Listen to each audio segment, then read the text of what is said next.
السلام علیکم ورحمۃ اللہ وبرکاتہ ان الحمد للہ والصلاة والسلام علی سید الانبیاء وعلی آلہ وصحبہ اجمعین ما بعد فاعوذ باللہ من الشیطان الرجیم بسم اللہ الرحمن الرحیم انشاءاللہ الرحمن۔ آج کے اس لیسن میں سورۃ آل عمران آیت 179 کا ترجمہ اور معنی کی مختصر سی وضاحت ہم پڑھتے ہیں اللہ کے حکم سے۔ اعوذ باللہ من الشیطان الرجیم بسم اللہ الرحمن الرحیم۔ ما کان اللہ ایسا نہیں لیذر المؤمنین کہ چھوڑ دے مؤمنین کو علی ما انتم علیہ اس حالت میں جس حالت میں کہ تم اب ہو، حتی یمیز الخبیث من الطیب یہاں تک کہ وہ علیحدہ کر دے پاک اور ناپاک کو۔ وما کان اللہ لیطلعکم علی الغیب اللہ ایسا نہیں کہ تم انسانوں کو غیب پر مطلع کرے، ولیکن اللہ یجتبی من رسلہ من یشاء لیکن اللہ اپنے رسولوں میں سے جس کو چاہتا ہے منتخب کرتا ہے۔ فآمنوا باللہ ورسلہ تو ایمان لاؤ اللہ اور اس کے رسولوں پر۔ وَإِن تُؤْمِنُوا وَتَتَّقُوا اگر تم تو ایمان لاؤ گے اور پرہیزگاری کی روش اختیار کرو گے، فَلَكُمْ أَجْرٌ عَظِيمٌ تو تمہارے لیے عظیم الشان اجر ہے۔ اعوذ باللہ من الشیطان الرجیم بسم اللہ الرحمن الرحیم۔ ما كان الله ليذر المؤمنين على ما أنتم عليه حتى يميز الخبيث من الطيب وما كان الله ليطلعكم على الغيب ولكن الله يجتبي من رسله من يشاء فآمنوا بالله ورسله وإن تؤمنوا وتتقوا فلكم أجر عظيم۔ اور اللہ کی یہ شان نہیں کہ وہ مومنوں کو اس حال پر چھوڑ دے کہ جس حال پر آج کل تم ہو، حتیٰ کہ وہ ناپاک کو پاک سے ممیز کر دے۔ اللہ کی یہ شان نہیں کہ تمام مسلمانوں کو غیب پر مطلع کرے، لیکن اللہ غیب پر مطلع کرنے کے لیے جن کو چاہتا ہے چن لیتا ہے۔ وہ اللہ کے سب رسول ہیں تو تم اللہ اور اس کے رسولوں پر ایمان رکھو، اور اگر تم ایمان اور تقوی برقرار رہو گے، تم ایمان اور تقوی کے روش پر چلتے رہو گے تو تمہارے لیے بہت بڑا اجر ہے۔ معزز لسنرز، آج کے اس لیسن میں ہم دو بہت امپورٹنٹ ورڈز کو پہلے تو پڑھیں گے، سمجھیں گے، پھر اس کے بعد دیکھیں گے کہ اس کا ہماری زندگیوں میں کیا رول ہے۔ آیت کا آخری حصہ جو ہمارے زیر مطالعہ ہے، جس میں اللہ فرماتا ہے اگر تم ایمان لاؤ اور تقوی کے روش پر چلتے رہو تو تمہارے لیے بہت بڑا اجر ہے۔ اللہ اور اس کے رسولوں پر ایمان لاؤ۔ ایمان سے ہم بات کو سمجھیں گے پہلے سب سے کہ ایمان جو ہے اس کا مطلب کیا ہے اور اس کی مصداق کیا ہے، اس کی امپلیمنٹیشن کیا ہے۔ جو ایمان کا ورڈ ہے پیاری بہنوں، وہ نکلا ہے الف میم اور نون امن سے، مطلب کسی کی کو بے فکر اور مطمئن کر دینا، کسی پر بھروسہ کرنا، اور اس کے 5 بنیادی معنوں میں آتی ہیں۔ ایمان لانا یعنی یقین لانا، مان لینا، تسلیم کرنا، انکار نہ کرنا، ایک تو یہ چیز ہو گئی۔ پھر اس کے بعد تصدیق کرنا یعنی کہ اس کو سچ بھی ماننا، یقین کرنا یعنی اس کا انکار نہ کرنا، پھر اس کی تصدیق کرنا، اس کو سچے ہونے کا اقرار کرنا، اس پر اعتماد اور بھروسہ کرنا، بات ماننا، اطاعت کرنا، سر اطاعت خم کرنا۔ کیا 5 باتیں ہیں؟ یقین کرنا، تصدیق کرنا، بھروسہ کرنا، اطاعت کرنا۔ یہ 4 چیزیں ایمان کے بیسک میننگز میں جاتی ہیں۔ قرآن کریم کہتا ہے کہ ایمان 5 جہتوں پر انسان کا ہو تو وہ کمپلیٹ ہوگا۔ کیا ہے؟ سورۃ البقرہ میں لیس البر بان تولوا وجوہکم قبل المشرق والمغرب ولکن البر من آمن باللہ وملائکتہ وکتبہ ورسلہ والنبیین۔ اور اس کے بعد آگے ہم پڑھتے ہیں آمن الرسول بما انزل الیہ من ربہ والمؤمنون کل آمن باللہ وملائکتہ وکتبہ ورسلہ۔ والیوم الآخر. اچھا جی، اب یہ چیزیں ہیں جن پر ہمارا ایمان ہونا چاہیے. من آمن باللہ والیوم الآخر والملائکۃ والکتاب والنبیین. ایک اور مقام پر ومن یکفر باللہ وملائکتہ وکتبہ ورسلہ والیوم الآخر فقد ضل ضلالا بعیدا. یعنی ایک طرف اللہ نے فرمایا نیکی اس کو ملے گی جو ان اللہ پر، آخرت کے دن پر، فرشتوں پر، کتابوں پر اور نبیوں پر ایمان لائے گا. اور ایک اور مقام پر اللہ نے فرمایا جو اللہ پر، اس کے کتابوں پر، اس کے رسولوں پر، آخرت کے دن پر انکار کرتا ہے وہ بہت بڑی گمراہی میں جا پڑا. تو اس کا مطلب پھر یہ ہو گیا کہ اللہ پر ایمان سب سے پہلے ٹاپ پر ہے، اس کی ہستی پر ایمان، اور وہی چار جو ہم نے ایمان کی پڑھی تھی اس پر، اس کی ہر بات پر یقین کرنا، کہ اس کی تصدیق کرنا، اس پر اعتبار کرنا اور اس کی اطاعت کرنا. یہ ہے اللہ تبارک و تعالیٰ پر ایمان لانے کا مقصد. یعنی اس کی قوانین پر اعتبار، خود اللہ کی ذات پر اعتبار، اور پھر سر اطاعت خم کرنا. یہ ایمان ہے. یوم آخرت پر ایمان کیا ہے؟ یوم آخرت پر ایمان یہ ہے کہ یہ یاد رکھا جائے کہ قانون مکافات بھی دنیا میں ہوتا ہے، اس کا عمل ہے، اس کی وہ محکم عمل ہے. یہ یقین ہو، یہ تصدیق ہو، اس کی اطاعت کی جائے. اور موت کے بعد کے تسلسل حیات، زندگی موت کے بعد بھی جاری رہے گی. یہ ہے ہمارا آخرت کا یقین کہ مرنے کے بعد جی اٹھنا ہے، اور اٹھنے کے بعد جو ہم نے کیا ساری عمر کی باتوں کا حساب ہوگا، اور ہمارے عملوں کے مطابق جنت ملے گی یا دوزخ ملے گی. اس کے بعد فرشتوں پر ایمان کیا ہے؟ فرشتوں پر ایمان یہ ہے کہ اللہ تبارک و تعالیٰ نے اس دنیا کے نظام کو چلانے کے لیے جو قوتیں یا طاقتیں جو سرگرم عمل ہیں، وہ کائنات کو اس کو حسن تدبیر اور حسن انتظام سے چلا رہی ہیں. لیکن اللہ نے قرآن میں یہ بتا دیا کہ فرشتوں نے، یعنی ان طاقتوں نے جو کہ طاقتیں کائنات کو اللہ تعالیٰ کے حکم سے چلا رہی ہیں، انہوں نے انسان کو سجدہ کیا، جو تمثیلی پیرائے میں سمبولیکلی یہ چیز بتاتا ہے کہ کائنات کی ہر چیز انسان کے لیے مسخر کر دی گئی. وہ پانی ہو، وہ ہوائیں ہوں، وہ سورج ہو، وہ چاند ہو، وہ ستارے ہوں، وہ زمین ہو، وہ پہاڑ ہوں، وہ سب کی سب ایسی قوتیں ہیں جو کہ بہت پوٹینشل رکھتی ہیں، بہت پاور ہے ان کے اندر. لیکن اللہ نے ان کے، یہ ہماری اپنی کوئی اس میں اختیار نہیں ہے کہ ہم سمندر میں پانی کو روک لیں اور اسے بجلی بنا لیں، اور کبھی اس کے ساتھ ہم اس کے اندر پانی میں اپنی کشتیاں چلا لیں، یا ہم ہوا کو روک لیں، یا ہم پانیوں کی طاقتوں کو تسخیر کر لیں، ہم زمین کو اپنے سامنے اس کو کھودیں اور وہ کھدتی چلی جائے، یا پہاڑوں کو ہم بلاسٹ کر دیں، ہم اس کو توڑ لیں، ہم اس کے ساتھ سٹونز بنا لیں. یہ ساری طاقتیں ہیں جو کائنات میں اللہ تبارک و تعالیٰ کی طرف سے کام کر رہی ہیں، اور ان طاقتوں نے انسان کو سجدہ کیا. مینز دیٹ کہ انسان کے سامنے کائنات کی ایک چیز اللہ کے حکم سے مسخر ہے. اس کے بعد آگے جو چیز ہے وہ یہ ہے کہ انبیاء پر ایمان کا مطلب پھر کیا ہوا؟ انبیاء کرام پر ایمان کا معنی کیا ہوا پھر؟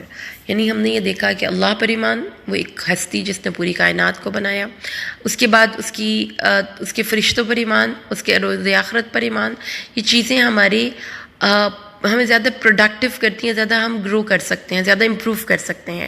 اور جب نبیوں پر ایمان کی بات آتی ہے تو یہ صرف یہ نہیں ہے کہ آپ نے کچھ کتابوں پر ایمان لے آنا ہے، یا آپ نے یہ کہنا ہے کہ جو پرانی کتابیں ان پر ایمان لائیں یا نہ لائیں فرق نہیں پڑتا. اٹس اے کانسیپٹ کیا ہے کہ جس طرح اس پوری دنیا میں کچھ اصول چل رہے ہیں، آپ ہوا کے، فزکس کے، بائیولوجی کے، باٹنی کے، زولوجی کے، بائیو کیمسٹری کے، اور مطلب جتنی بھی اس دنیا میں کچھ ایجادات ہو رہی ہیں یا کچھ سائنسز کی فیلڈ میں لوگ کچھ ریسرچز کر رہے ہیں، وہ کیا سمجھ رہے ہیں؟ وہ اس کائنات میں کار فرما کچھ اصولوں کو سمجھ رہے ہیں، اور انہی اصولوں کو جب وہ مسخر کرتے ہیں، استعمال کرتے ہیں، تو نئی نئی ایجادات کر لیتے ہیں. آپ اور میں اس دنیا میں سائنسی دور میں رہ رہے ہیں کہ ہم لمحہ لمحہ قدم قدم پر بہت سے سائنسی ایجادات سے فائدہ اٹھا رہے ہیں. تو یہ ہے وہ قانون جو کہ اس دنیا میں کار فرما ہے. لیکن اللہ تعالیٰ نے یہ بات بتائی کہ جب آپ ان ساری چیزوں کو مسخر کر رہے ہوں گے اور آپ ہوا میں سفر کر رہے ہوں گے اور آپ سمندر کو کسینہ چیر رہے ہوں گے اور آپ زمین کو کھود رہے ہوں گے، تو آپ کے ذہن میں یہ سوال، یہ چیز آ سکتی ہے، یہ اوور کانفیڈنس آ سکتا ہے کہ میں تو کچھ بھی کر سکتا ہوں۔ وہاں پر نبیوں پر ایمان لانے کا مقصد یہ ہے کہ جو اللہ کے انسان کی جو تنہا عقل ہے وہ انسان کو اس زندگی میں تمام چیزوں کے متعلق رہنمائی نہیں دیتی۔ اس لیے انسان جس طرح سے اس کائنات میں اصول ہے، اسی طرح انسانی زندگی کو گزارنے کے اصول ہیں جو کہ وحی کے ذریعے انسان کو ملتے ہیں، اور وحی کے لیے اللہ تبارک و تعالیٰ اپنے ہی بندوں کا انتخاب کرتا ہے جو کہ ان کے ذریعے اللہ تعالیٰ لوگوں تک محو کلام ہوتا ہے، جن کے ذریعے اللہ تبارک و تعالیٰ لوگوں کو اپنا پیغام پہنچاتا ہے، ان اصولوں کی تک رہنمائی اور رسائی دیتا ہے جو انسانی زندگی اور انسانی معاشروں کے اصول ہیں۔ تو ان اشخاص کو جو کہ چند ہوتے ہیں اور چنیدہ ہوتے ہیں، ان کو انبیاء کرام کہا جاتا ہے۔ وحی کا سلسلہ رسول صلی اللہ علیہ وسلم پر آ کر اختتام پذیر ہوا۔ اب کتابوں پر ایمان کیا ہے کہ اللہ نے جو وحی نازل کی، وہ کتاب دراصل ایک لکھی ہوئی چیز کو کہتے ہیں، ٹھیک ہے؟ تو اس سے انسانی جو ایک معاشرے میں تمدن میں امپورٹنٹ ایک آپ سمجھ لیجئے کہ رول ہے بکس کا، اور بکس کے ساتھ ریلیٹڈ جو چیزیں ہیں آپ کا لکھنا اور پڑھنا۔ اللہ کی کتاب پر ایمان ہے اور اس اصول پر ایمان ہے کہ اللہ تعالیٰ انسان کو پسند نہیں کرتا کہ وہ بے پڑھا لکھا رہے، اس کو اپنے شعور کی اس کو جلا بخشنے کے لیے کتابوں اور تعلیم کے حصول کی کوشش کرتے رہنا چاہیے۔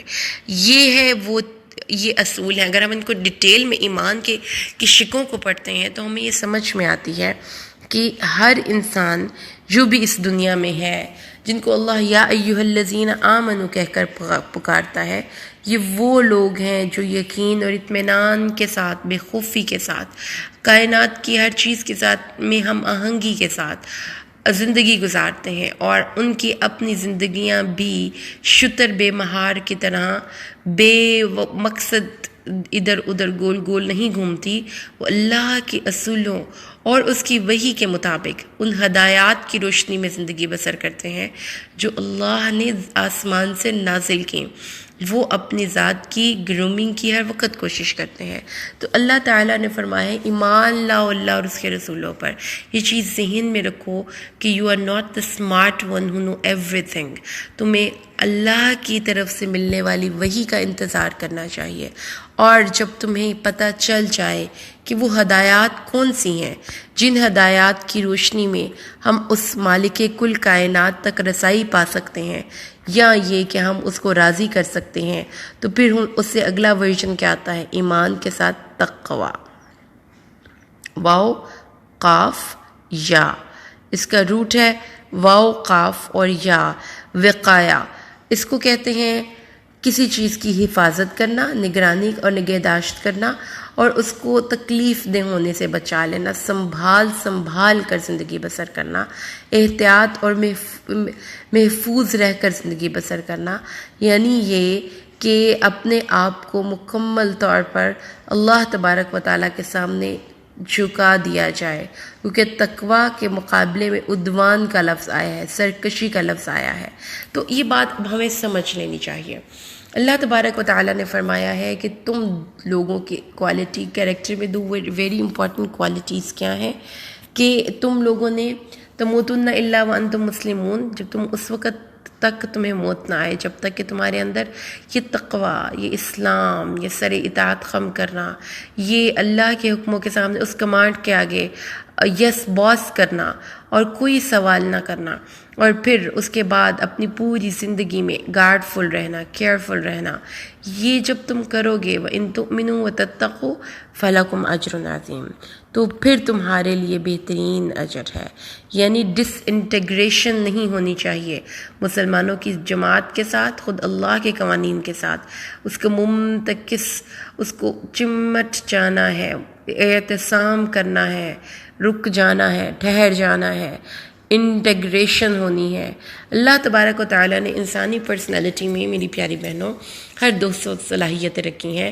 وَأَلْهَمَهَا فُجُورَهَا وَتَقْوَاهَا، فجور کا مطلب فجر، اسی سے ورڈ نکلا ہے، پھٹ جانا، یعنی جب آپ ایک درخت سے خود نکلتی ہے کوئی لکڑی بغیر کسی کوشش کے تو وہ پھٹ کر پیدا ہوتی ہے، اور اس لکڑی سے جو چھلتریں، جس کو ہم کہتے ہیں چھلتر، وہ نکلتی ہے اور وہ پھٹ جاتی ہے، اور جب وہ لکڑی درخت سے علیحدہ ہوتی ہے تو وہ ورتھ لیس ہو جاتی ہے۔ پیوستہ رہ ملت کے ساتھ رابطہ استوار رکھ، پیوستہ رہ شجر سے امیدیں بہار رکھ۔ جب وہ درخت سے علیحدہ ہو جائے گی تو وہ ایک سمپل پیس آف ووڈ ہو جائے گی، اس کے اندر کوئی گروتھ نہیں، اس کے اندر کوئی اسٹیبلٹی نہیں، اس کے اندر کوئی ریپروڈکشن نہیں۔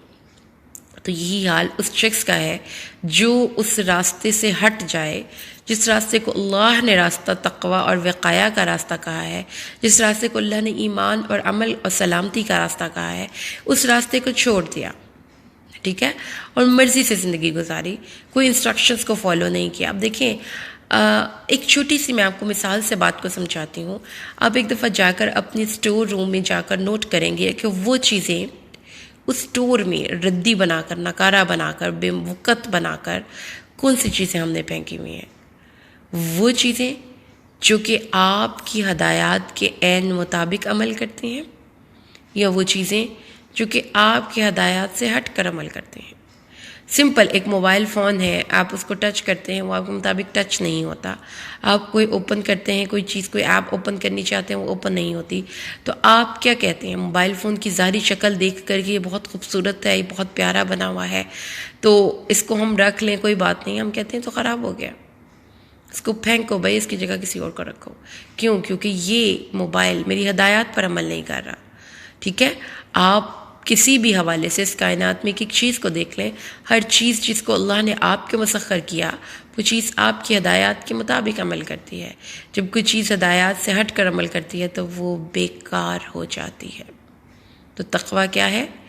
کہ اپنے آپ کو گارڈ فل رکھ کر، کیئرفل رکھ کر اسی راستے پر چلتے رہیں جس راستے کو اللہ نے اپنی طرف سے یس کہا ہے۔ اس راستے کے ساتھ چلتے وقت آپ نے اللہ پر، اس کی طاقتوں پر، اور اس بات پر بھی ایمان لانا ہے کہ کتابیں بھی آئیں، اور کتابیں آنے کا مقصد کیا تھا کہ انسان کی فطرت میں ودیعت کر دیا گیا ہے علم حاصل کرنا، ہدایت کی طلب انسان کی فطرت میں ہے۔ ایسا نہیں ہے کہ وہ ہدایت کے بغیر زندگی گزارے اور وہ پرسکون رہے۔ اس لیے یہ چیزیں ہیں، اللہ نے فرمایا ہے ان پر ایمان لاؤ، اور یاد رکھو کہ جو تمہارا مہربان رب ہے وہ رحمان ہے، یعنی ایک ماں کا پیٹ رحم، اور خود اللہ رحمان، ایک ماں سے بڑھ کر مہربان ہے۔